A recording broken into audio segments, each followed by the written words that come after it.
Good morning, everyone, and we are back. First course of business is to finally figure out this fucking bolt, and I think I'm just gonna do what I was doing last time before I had to clean up, and that is drill the bitch.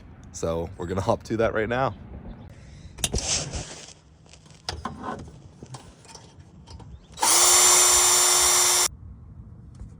Get in there.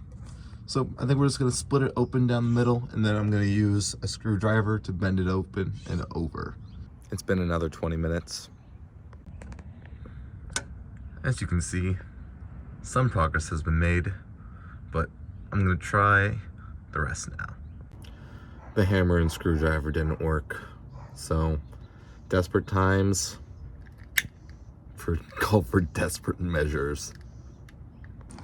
Now, if I had a torch, I would use it, but I don't. So this is the best I got. So we're gonna heat her up just a bit, and then we're gonna go back with the drill and then see if that does anything. But I am not sure whether or not I'm smart or not for this, but I guess we're gonna find out. Well, I guess we have a new rule of thumb. When fire doesn't work, you just try something a bit bigger.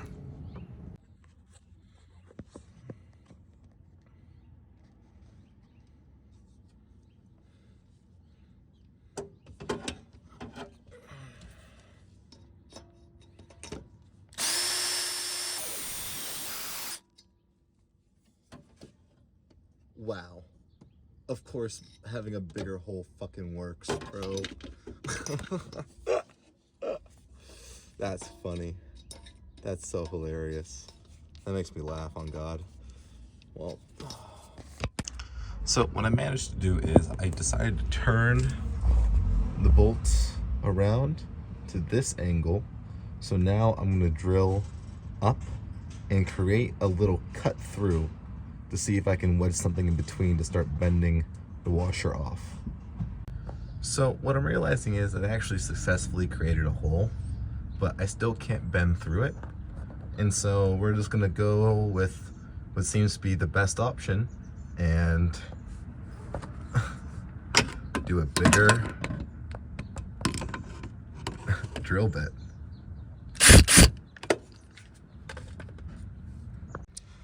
Still not working, so time for one of the bigger ones. We're getting very close. What I need to do now is there's this. So I have it completely through, but I just need to get that surface of the washer gone and obliterated. And then from there, I think I can bend it or like pry it open. So I'm just gonna keep trying it out. It ran out of power. Fuck. I'm now realizing that bigger might not always be better, because if I only need to do a very small space now, then I think I can finally use this thing. So we're gonna try it out. It's working a bit better. Finally have a decent setup. Now just trying to break that last bit of metal so we can keep trying to bend it, because this washer is just not coming off. All right, guys, as you can see, there's only like a small slivering piece of metal. If I can find the screw, fuck. Piece of metal that's holding this thing in, and then we're gonna bend it. Oh, let's try to get it real quick. All right, everyone, it is done. Mind you, I'm not gonna give too much of a shit about the stud, because the stud will be removed with the engine. But I'm just so happy to get this washer finally off. Let's see if we can pry it open, maybe.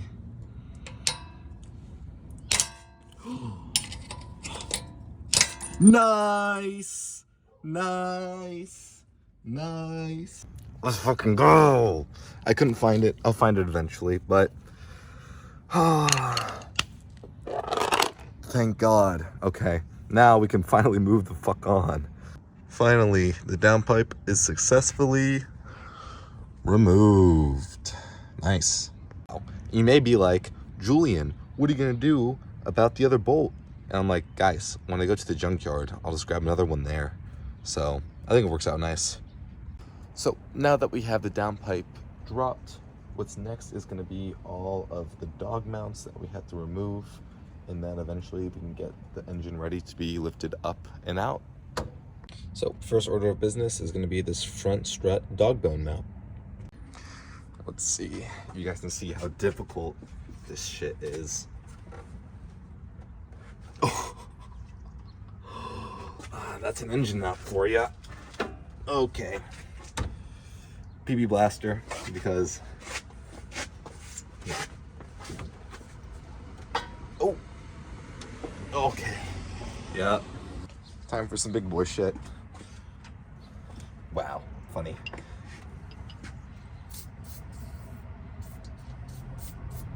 All right, leave that there for a bit. While I'm at it, I'm gonna spray the other bolts because it'll be need that as well. So, all right,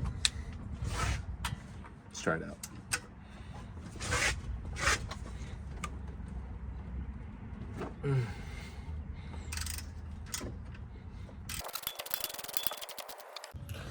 All right, everyone, and the next part of this is finding support for the transmission so we can pull those engine mounts before I can unwrench that. That would have been really bad. So I'm happy I was told that I need to support the transmission before I can start pulling engine mounts. So as I have these two blocks right here, and I have this little jack stand right here, and we're gonna jack it up and make sure it's solid.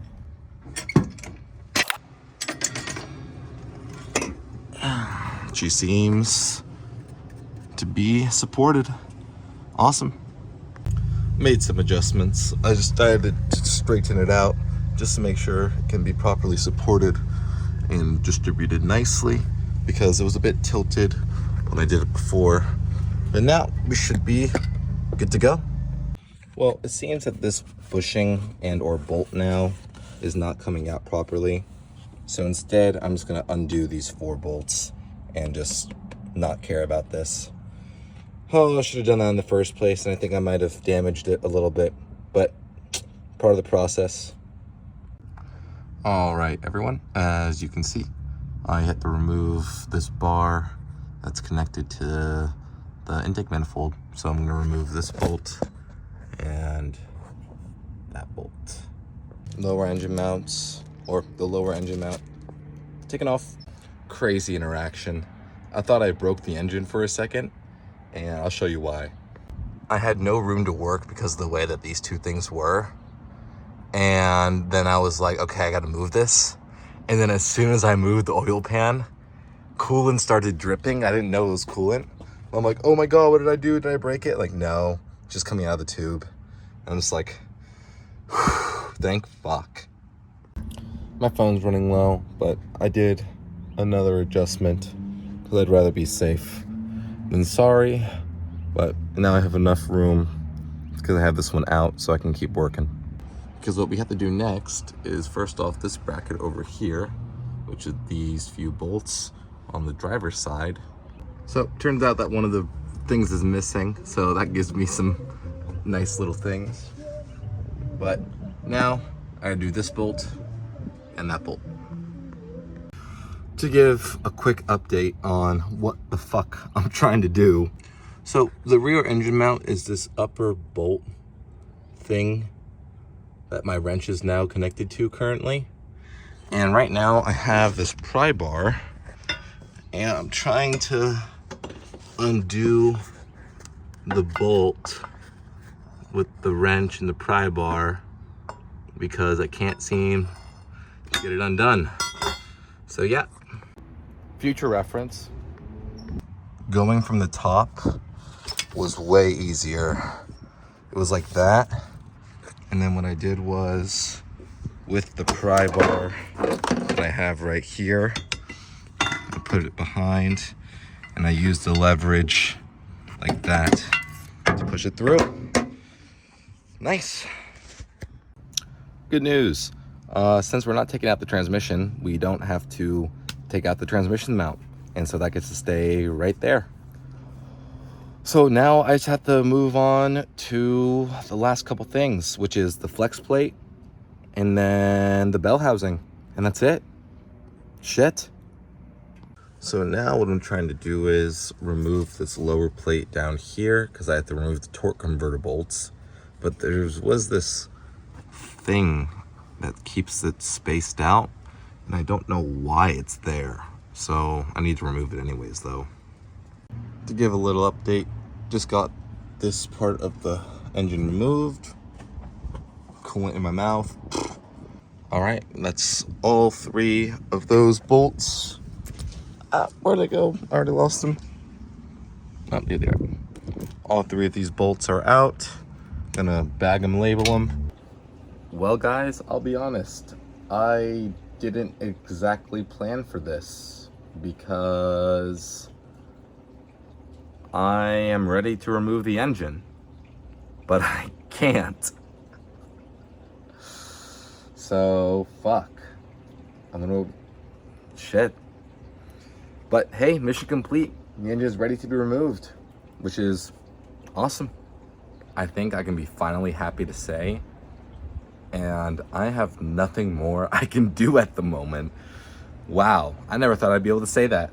There is some more shit I could do, like clean off some parts and everything. But in terms of the engine, she's good to go. And Alex is back today. And yeah, so mission complete. Finally. So I guess I'm pretty sure the next time you guys will see me, we'll be removing the engine. So I'll catch you guys then. Have a good one. So before I hop into the shower, I'm gonna do a quick story time. I text someone to ask for an engine hoist to rent, and they turn out to be a Toyota mechanic for almost 20 years. And he's like, "Oh, what's the issue? I know that engine very well." And I told him, and he's like, very common.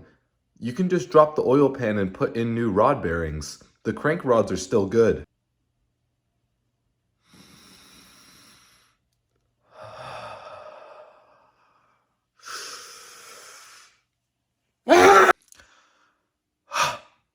Anyways, so if that happens to be the case, new rod bearings are only like 80 bucks. And to check this, all I would have to do is drop the oil pan. So what I'm thinking is that I probably look up some YouTube videos and see what the people say on this. Because if this was the original issue, I wish I just did research on how to repair the engine rather than having to fucking replace it. So yeah, it is what it is. And I'll let you guys know when I can, but next time I see you, I'll either be removing the oil pan or removing the engine. So I guess you have to wait to find out.